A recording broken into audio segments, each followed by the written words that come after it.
ওই, চোখে দেখিস না নাকি চোখটা বাসায় খুলে রেখে এসেছিস? সরি, আসলে আমি দেখিনি। দেখিসনি নাকি দেখেও না দেখার ভান করছিস? সত্যি বলছি আপু, আমি দেখিনি। চুপ। তোর মতো ছেলেকে আমার ভালো করে চেনা আছে, ফাজিল কোথাকার। তুই চুপ কর, থাপড়াইয়া না সব দাঁতগুলো ফেলে দেব। তোকে বলছি না আমি দেখে শুনে ধাক্কা দিইনি আমি। কি মুখে মুখে তর্ক করিস আবার? আজকে তো তোর 12টা বাজাবো। 12টা পর্যন্ত দাঁড়িয়ে থাকার কোনো ইচ্ছা নেই আমার। দেখি সাইড হ, আমাকে কলেজে যেতে হবে। তোরে আমি দেখে নেব। পরে দেখে কি করবি? এখনই একটা ছবি তুলে নে। বলেই চলে আসলাম, মুডটা পুরো নষ্ট করে দিল হারামজাদি গুন্ডি মেয়ে। আসলে আজকে আমার কলেজের প্রথম দিন। সবে মাত্র বাসা থেকে বের হয়েছিলাম আর তখনই গুন্ডি মেয়েটার সাথে ধাক্কা খেলাম। তবে গুন্ডি হলে কি হবে, চেহারাটা পুরো পরীর মতো সুন্দর। কলেজে চলে এসেছি, দেখতে দেখতে কয়েকটা ক্লাসও করলাম। ক্লাস শেষ করে আমি আমার বন্ধুদের সাথে ক্যান্টিনে গিয়ে বসে আছি। ঠিক তখনই একটা মেয়ে এসে আমাকে বলল, ভাইয়া তেইহুং আপু আপনাকে ডাকছে। কোন তেইহুং আপু? আমার সাথে চলেন। আচ্ছা চলো। আরে এটা তো সকালের সেই গুন্ডি মেয়েটা, তার মানে এর নামে তেইহুং। ওই এদিকে আয়। ব্যবহার দেখে মনে হলো থাপ্পড় দিয়ে 32টা দাঁত ফেলে দিতে, কিন্তু কলেজের নতুন দেখে কিছুই বললাম না। কি হলো, কথা কানে যায়নি? আপু আপনি আমার সাথে এমন ব্যবহার কেন করছেন? ওই তোর সাথে কিভাবে কথা বলতে হবে? হ্যাঁ, কেন রেখেছেন সেটা বলুন। তোর সাথে প্রেম করব দেখে ডেকেছি। কি প্রেম করবি? বলেই তেইহুং আর ওর বন্ধুরা সবাই একসাথে হেসে উঠলো।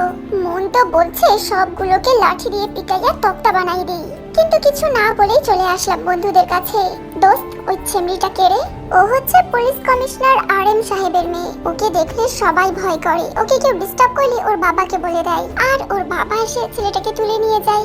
ও এই ব্যাপার, কমিশনারের মেয়ে গুন্ডি কমিশনার। কিন্তু কেন রে? কিছু না, চল বাসায় যাই। পরের দিন সকালে ঘুম থেকে উঠে নাস্তা করে কলেজে চলে গেলাম। যেই মাত্র কলেজের গেটে পা দিচ্ছি তখনই ওই হারামি এদিকে আয়। কি হয়েছে বলুন? আর আমার নাম হারামি না, আমার নাম জাংকুক। তোর নাম দিয়ে আমি কি করব? আর শোন, এখন থেকে কলেজে ঢুকতে গেলে আমাকে সালাম দিয়ে কলেজে ঢুকবি, আর তোর টাকা দিয়ে আমাদেরকে ফুচকা খাওয়াবি। কথাটা বলার সাথে সাথে ঠাস করে একটা বসিয়ে দিলাম। তখনই প্রিন্সিপাল স্যার আমার কাছে এসে বললেন, বাবা তুমি মনে হয় কলেজে নতুন, তুমি তাড়াতাড়ি চলে যাও, না হলে তোমার সমস্যা হতে পারে।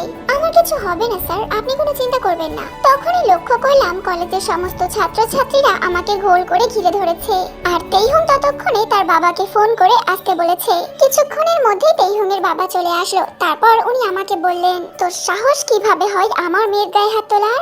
দেখুন স্যার, আপনার ভুল হচ্ছে, দোষটা আমায় না আপনার মেয়ের। কি তুই আমার সাথে তর্ক করছিস? তোকে আজকে আমি মেরেই ফেলবো। বলেই লাঠি নিয়ে আমার দিকে এগোতে লাগলো। হঠাৎ করে প্রিন্সিপাল স্যার বলল, স্যার ছেলেটা খুব ভালো, এবারের মতো ওকে মাফ করে দিন। ঠিক আছে, আপনার কথাই ওকে ছেড়ে দিলাম, এরপর ওকে যেন আমার মেয়ের আশেপাশেও না দেখি। বলেই তেইহুংকে নিয়ে চলে গেল। আমিও কলেজ থেকে বাড়িতে চলে আসলাম। বিকালের দিকে বন্ধুদের সাথে আড্ডা দিতে গেলাম। সেই ঘটনার সময় কিন্তু আমার বন্ধুরাও আমার কাছেই ছিল। দোস্ত, আমি প্রতিশোধ নিতে চাই, কিন্তু কিভাবে নিবি? আমার প্রেমের ফাঁদে ফেলে। আইডিয়াটা খারাপ না, কিন্তু তেইহুং কি তোর প্রেমে পড়বে?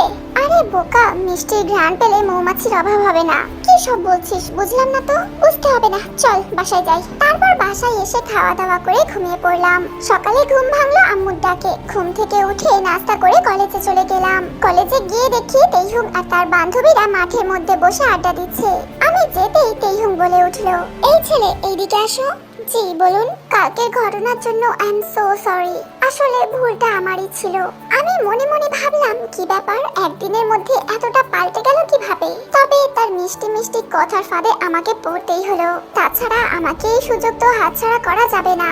ওই কি হলো, কি ভাবছো? হ্যাঁ না, কিছু না। তার মানে আমাকে মাফ করবে না? করব, কিন্তু একটা শর্তে। কি শর্ত? We are friends now. Yup sure. তাহলে চলো, আজকে ক্লাস করব না, আজকে আমরা পার্কে ঘুরতে যাব, ওকে? কিন্তু কোনো কিন্তু না, চলো। তারপর আমরা দুজন মিলে একসাথে পার্কে গেলাম। মেয়েটাকে যতই দেখছি ততই প্রেমে পড়তে ইচ্ছা করছে। আমার না ফুচকা খুব ভালো লাগে, তো আমি খাবো। ওকে, নো প্রবলেম, চলো। শালিটা আমার টাকা খাইতে এসেছিস? এমনিতেই এতিম মানুষ। দুজন মিলে সেদিন খুব এনজয় করলাম। একসাথে হাত ধরে হাঁটা শুরু করেছি। দেখতে দেখতে সন্ধ্যা হয়ে গেল। হঠাৎ খেয়াল করলাম কয়েকটা ছেলে কিছুক্ষণ ধরে আমাদেরকে ফলো করছে। কিন্তু তার চেয়েও বেশি অবাক হলাম যখন তে আমাকে বলল, তুই কি ভেবেছিস তোর মতো একটা ছেলের সাথে বন্ধুত্ব করব আমি? তার মানে এই ছেলেগুলো তোমার ভাড়া করা, তাই তো? ইয়েস। যেদিন তুই আমাকে থাপ্পড় মেরেছিলি সেদিনই আমি মনে মনে ঠিক করেছিলাম এটার প্রতিশোধ আমি নেবই। কিন্তু আমি ভাবতেও পারিনি আমি প্রতিশোধটা এত তাড়াতাড়ি নিতে পারবো। তেইহুংয়ের সাথে কথা বলতে বলতে আমি যে মেসেজে আমার বন্ধুদেরকে আসতে বলেছি সেটা হয়তো লক্ষ্য করেনি। তেইহুংয়ের গুন্ডারা যখন আমাকে মারতে আসলো ঠিক তখনই আমার বন্ধুরা এসে হাজির। তারপর আর কি, হিরোরা কি কখনো মার খায় নাকি? আমার বেলায়ও তার উল্টোটা হয়নি। তে কিছু বুঝে ওঠার আগেই আমার বন্ধুরা ওর গুন্ডাগুলোকে মেরে তক্তা বানিয়ে দিয়েছে। দেখো তেইহুং, তোমার বাবা যেদিন আমাকে ধমকেছিল সেদিন আমি ইচ্ছা করলে প্রতিশোধ নিতে পারতাম, কিন্তু আমি কিছুই বলিনি। কেন জানো? কেন? কারণ প্রথম যেদিন তোমার সাথে আমার ধাক্কা লেগেছিল সেদিনই আমি তোমার প্রেমে পড়ে গেছি। তোর মতো ছেলের সাথে প্রেম করব আমি, এটা তুই ভাবলি কি করে? কেন আমার সাথে প্রেম করতে তোমার প্রবলেমটা কোথায়? তোমার ভালোবাসা আমি বুঝি। যেই শুনেছো আমাদের অনেক টাকা পয়সা আছে তখনই আমার সাথে প্রেম করার ইচ্ছা জাগলো, তাই না? দেখো, আমি তোমার টাকা পয়সা কিচ্ছু চাই না, আমি শুধু তোমাকে চাই। ওকে, আমার প্রেমে পড়ার একটা কারণ বলো যার জন্য তুমি আমার প্রেমে পড়েছো। আচ্ছা, তোমার প্রেমে না পড়ার একটা কারণ বলো দেখি। আমি তোমাকে ভালোবাসি না আর কোনোদিন বাঁচতেও পারবো না। তুমি আমাকে আজ হোক কিংবা কাল ভালো তো বাসবেই। তুই আমার সাথে চ্যালেঞ্জ করছিস হারামজাদা? চ্যালেঞ্জ না, আমার ভালোবাসার কনফিডেন্স থেকে বলছি। তুই থাক তোর ভালোবাসা নিয়ে, আমি গেলাম। প্লিজ আমার কথাটা শুনে যাও তে। আমার কথা না শুনেই তে চলে গেল। রেগে বাসায় চলে আসলাম আর বাসায় আসতে দেখি মামা আর মামি আমাদের বাসায় এসেছে। আরে জাঙ্কুক বাবা, কেমন আছো? জি মামা ভালো, আপনারা কেমন আছেন? হ্যাঁ বাবা ভালো আছি। তারপর সবাই একসাথে খেতে বসলাম। হঠাৎ করে মামা বলে উঠলো, আগামী শুক্রবার বাবুর বিয়ে, তোমরা কিন্তু 2 দিন আগে থেকেই যাবে, বিশেষ করে তো জাঙ্কুক, কারণ এই বিয়ের সব দায়িত্ব আমি ওর হাতেই দিলাম। জি মামা, কাল ভাইয়ার বিয়ে আর আমি যাব না? এভাবে দেখতে দেখতে কয়েকটা দিন কেটে গেল। এই কয়েকটা দিন আমার কলেজেও যাওয়া হয়নি। 2 দিন পরই আমার মামাতো ভাইয়ের বিয়ে। বাসার কাউকে কিছু না বলে সোজা কলেজে চলে গেলাম, কিন্তু গিয়ে তেকে দেখতে পেলাম না। ধুর, মনটা খারাপ হয়ে গেল পুরোটাই। হঠাৎ তের এক বান্ধবীকে দাঁড়িয়ে থাকতে দেখলাম। তার কাছে গিয়ে খবর নিলাম তের কথা। আসলে ভাইয়া তে ওর চাচাতো বোনের বিয়েতে গেছে। ও আচ্ছা, থ্যাংক ইউ। তোর ভালোই লাগে না কিচ্ছু। মন খারাপ করেই কলেজ থেকে চলে আসলাম। শোন, তাড়াতাড়ি রেডি হয়ে নে, আজকেই তোর মামার বাড়ি যাব। মা, কাল গেলে হয় না? না হয় না, আজকেই যেতে হবে, তাড়াতাড়ি রেডি হয়ে নে। আচ্ছা। তারপর রেডি হয়ে মামার বাসার উদ্দেশ্যে রওনা দিলাম। যেতে একটু বেশি রাত হয়ে গেল। গিয়ে এই খাবার খেয়ে ঘুমিয়ে পড়লাম। সকালে ঘুমাচ্ছিলাম, হঠাৎ করে কেউ একজন গায়ের উপরে পানি ঢেলে দিল। ওই কোন শালারে? সাথে সাথে ঠাস করে একটা চড় পড়ে গেল। ও মা রে, মামার বাসায় তো কেউ আমাকে মারে না, তাহলে ভূত নাকি? ও আল্লাহ গো, বাঁচাও আমায়। ভূত। ওই ওই, এত চিল্লাস কেন? হ্যাঁ, আরে এটা তো ভূত না, এটা পেতনি। আল্লাহ গো, এ কেমন বিপদে পড়লাম সকালবেলা। ভালো করে চোখ মুছে আবারও দেখতে লাগলাম। আরে এটা তো সত্যিতে না, এটা হতে পারে না, এটা নিশ্চয়ই তের আত্মা হতে পারে। শালি মরলি আমাকেও মারতে আসলি আবার। তারপর চিল্লানি দিতেই যাব, তখনই তে বলল, ওই কুত্তা তুই এখানে কেন? ওই ছেমড়ি তুই এখানে কেন? এটা আমার বান্ধবীর বাসা, এখানে আমি আসবো না তো তুই আসবি? আরে তেইহুংয়ের বন্ধু যে বললো তেইহুং নাকি ও চাচাতো বোনের বিয়েতে গেছে, তাহলে সেই মেয়েটা মিথ্যে কথা বললো আমায়। কি ব্যাপার ভাইয়া, কি হচ্ছে এখানে? জিমিনের মুখে ভাইয়া ডাক শুনে তে মনে হয় আকাশ থেকে পড়লো। ভাইয়া মানে এই হারামজাদা তোর ভাইয়া? ওই গুন্ডি ভাইয়া, আমাকে একদম হারামজাদা বলবি না। 100 বার বলবো তুই হারামজাদা কুত্তা শয়তান। আর তুই যেমন কুত্তি হারামজাদি পেতনি, তোকে তো আমি মেরেই ফেলবো শয়তান। আর আমি তোর ঘাড় মটকাবো। আমাদের ঝগড়া দেখে আমার মামাতো বোন জিমিন ইতিমধ্যে বেহুশ হওয়ার মতো উপক্রম। এই তেইহুং, তুই ভাইয়াকে চিনিস? চিনি মানে অনেক ভালো করেই চিনি। আমি যদি জানতাম ওই হারামজাদা তোর ফুফাতো ভাই তাহলে আসতামই না। জিমিন, এই কুর্তিটা তোর বান্ধবী, আমাকে আগে বলিসনি কেন? যদি আগে জানতাম তাহলে মরে গেলেও এখানে আসতাম না। তোরে তো আমি, আমারে কি ভালোবাসবি? এই তোরা কি শুরু করলি বলতো? চল নাস্তা করবি চল, তোকে তো আমি পরে দেখে নেব। আমিও কি বল? হ্যাঁ, ওই যে তোকে পরে দেখে নেব। আহা কি আনন্দ আকাশে বাতাসে। তার মানে বিয়ে বাড়িটা তের সাথেই কাটানো যাবে। ইস, ভাবতেই তো মনের মধ্যে লুঙ্গি ডান্স হচ্ছে। তারপর সবাই মিলে একসাথে নাস্তা করলাম। নাস্তার টেবিলে মামা হঠাৎ করে বলে উঠলো, আমাদের এখানে একটা সুন্দর পাহাড় আছে, তোমরা সবাই গিয়ে দেখে আসতে পারো। হ্যাঁ মামা, আমরা সবাই যাবো, চলো। না বাবা, বিয়ে বাড়িতে তো অনেক কাজ তুমি জানো। তুমি একটা কাজ করো, জিমিনকে আর তেইহুংকে নিয়ে যাও। মামার কথা শুনে তো খুশির ঠেলায় খাবার টেবিল থেকে লাফ দিয়ে উঠলাম। আমার লাফ দেওয়া দেখে সবাই আমার দিকে তাকিয়ে আছে, বিশেষ করে তো তেইহুং। সে মনে হয় বুঝতে পেরেছে যে আমি তার জন্যই খুশিতে লাফ দিয়েছি। কি হলো বাবা জাঙ্কুক, লাফালি যে? না না মামা, কিছু না, আসলে পায়ের কাছে বিড়াল ছিল তো তাই জন্য। আচ্ছা তাহলে তুমি জিমিন আর তেইহুনকে নিয়ে পাহাড়ের দিকে ঘুরতে বেরিও, ঠিক আছে? খাওয়া দাওয়া সেরে আমরা তিনজন মিলে বেরিয়ে পড়লাম ঘোরার উদ্দেশ্যে। অনেকক্ষণ ধরে পাহাড়ে ঘুরছি কিন্তু এখনো পর্যন্ত আমার আর তের মধ্যে কোনো কথা হয়নি। ভাইয়া চলো ওই ঝর্ণার ওই দিকটায় যাই আমি আর তুমি। আচ্ছা চল। আমরা ঝর্ণার দিকে যেতেই তে একটা খাদের মধ্যে পড়ে গেল।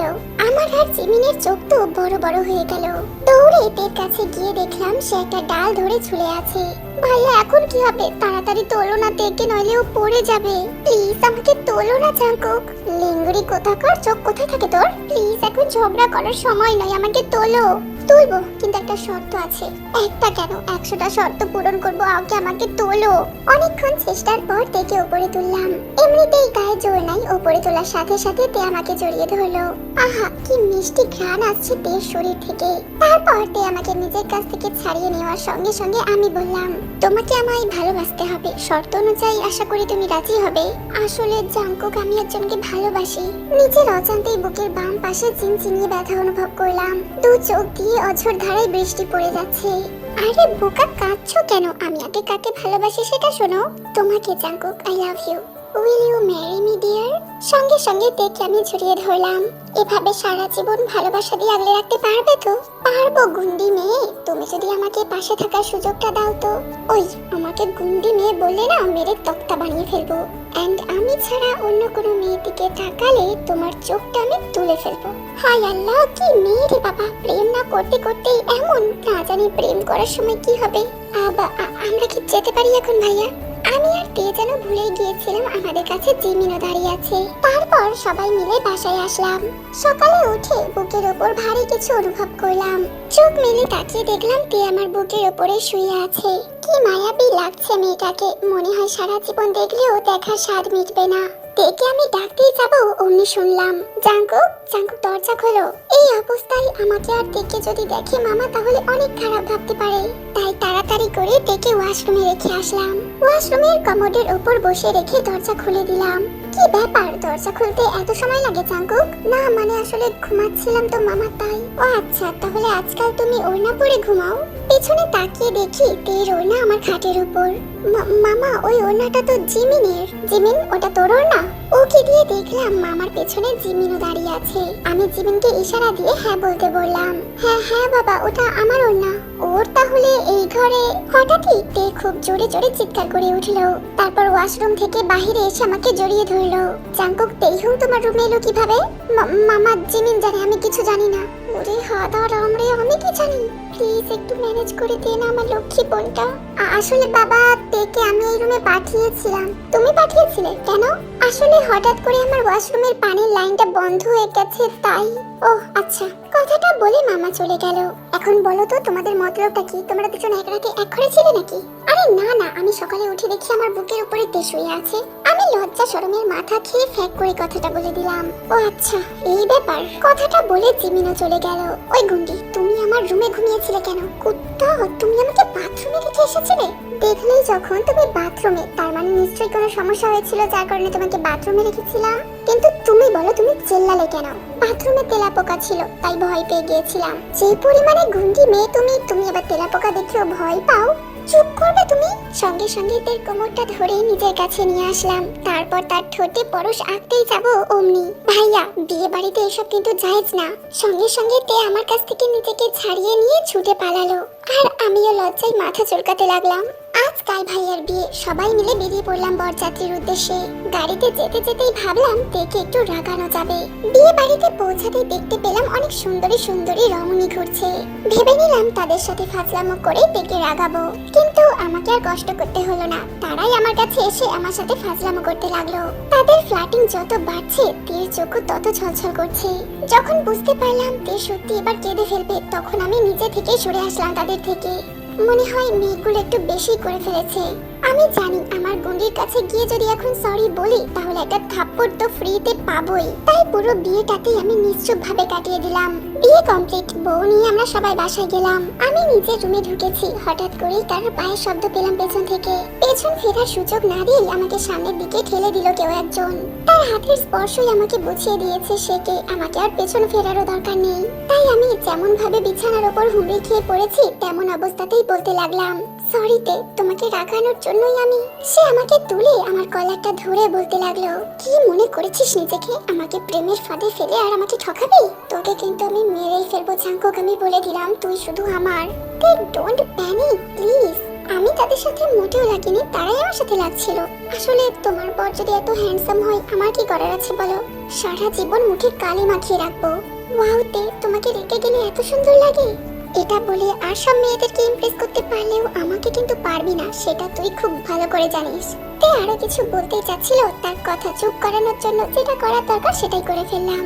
তার মাঝেই হঠাৎ করে, কি ব্যাপার, বাসরটা কি আজকে এই রাতেই হবে নাকি দুজনের? না মানে জিমিন আসলে, থাক আর বলতে হবে না, আমি বুঝে গেছি। তোমাদের ডিস্টার্ব করার জন্য আমি সরি ভাইয়া। কথাটা বলে জিমিন রাগ দেখিয়ে চলে গেল। আসলে জিমিন আমাকে মনে মনে পছন্দ করে, কিন্তু কখনো মুখ ফুটে বলেনি। জিমিনের চলে যাওয়ার দিকে তাকিয়ে থাকতে থাকতেই তের দিকে তাকালাম। কেমন একটা নেশা যেন আমার সারা শরীরে ছেয়ে গেল। নিজের হুঁশে না থেকেই আমরা দুজন এক হয়ে গেলাম। তে আমাকে অনেকবার বারণ করেছে, কিন্তু আমি যেন আমার নিজের হুঁশেই ছিলাম না। ভালোবাসার গভীর সমুদ্রে ডুবে গেলাম। মাঝরাতে হঠাৎ কারোর কান্নার আওয়াজে আমার ঘুম ভেঙে গেল। বিছানা থেকে উঠে দেখি জিমিন কান্না করছে। জিমিন, কি হয়েছে তোর, কাঁদছিস কেন? আমি কাঁদলে তোমার কি ভাইয়া? কি হয়েছে আমাকে খুলে বল। আমি তোমাকে ভালোবাসি ভাইয়া, তুমি কেন বোঝো না আমার মনের কথা? দেখ জিমিন, তুই ভালো করে জানিস আমি তেকে ভালোবাসি আর তেও আমাকে।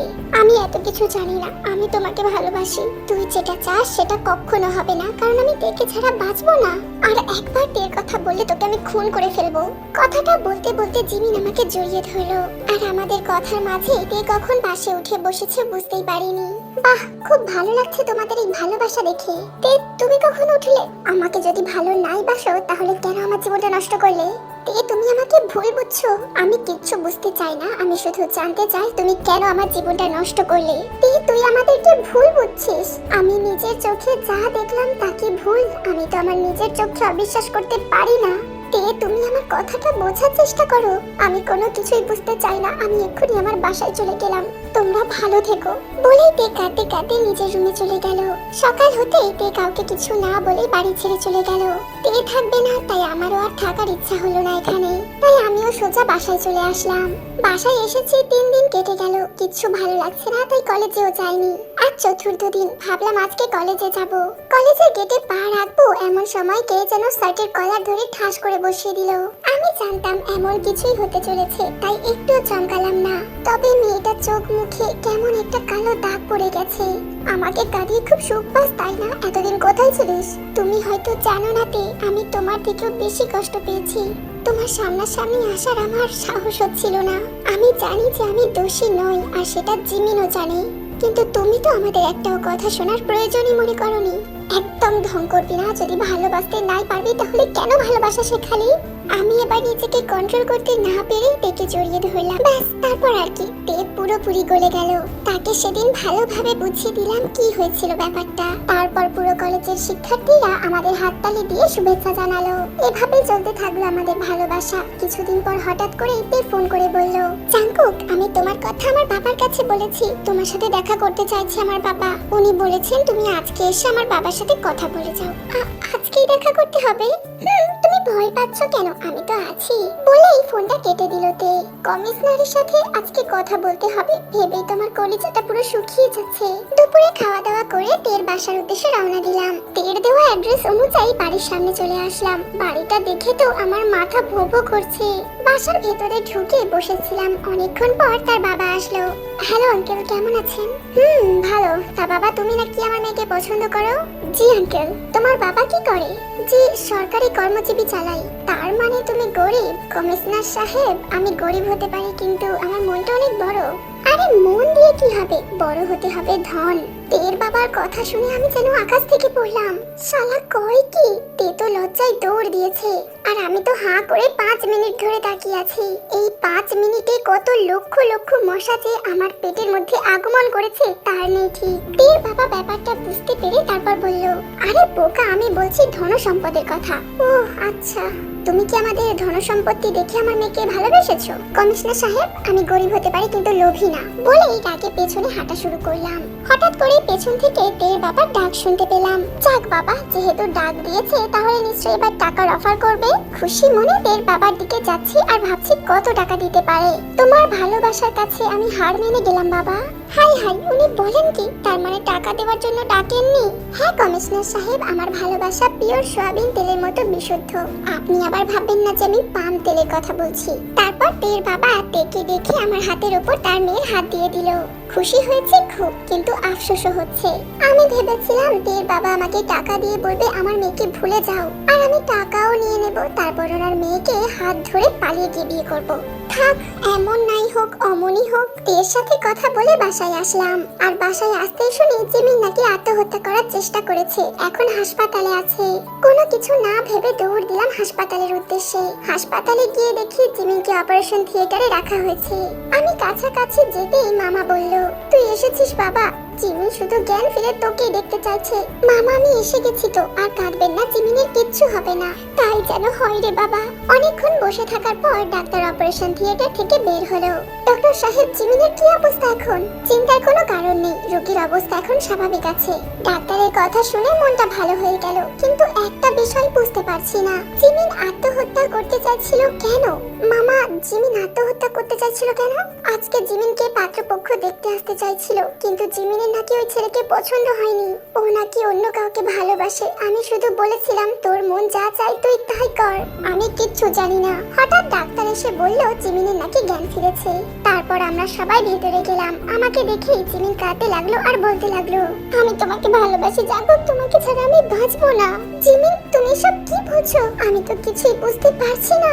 বাবা, আমি জাঙ্গুককে ভালোবাসি, তাকে ছাড়া আমি বাঁচবো না। কিন্তু আমি তো তোকে ভালোবাসি। জাঙ্গুক বাবা, তুইও জিমিনকে ভালোবাসিস, এটা আমাদেরকে বললে কি হতো? মামা, আপনি আমার কথাটা বোঝার চেষ্টা করুন। হ্যাঁ জাঙ্গুক, ভয় পাওয়ার কিচ্ছু নেই। শোন না, আর কারোর কোনো কিছু শোনার দরকার নেই। জিমিন যেহেতু বলেছে আমার ছেলেকে ছাড়া বাঁচতে পারবে না, তাহলে ওর সাথে আজকেই ওর বিয়ে হবে। তারপর সবাই হুড়মুড় করে চলে গেল বিয়ের আয়োজন করতে। আমি তো পুরো ধ মেরে গেছি, জানি না এবার আমি তেকে কি বলবো। তারপর দরজার দিকে চোখ যেতেই দেখলাম তে ধর ফরিয়ে রুমে ঢুকছে।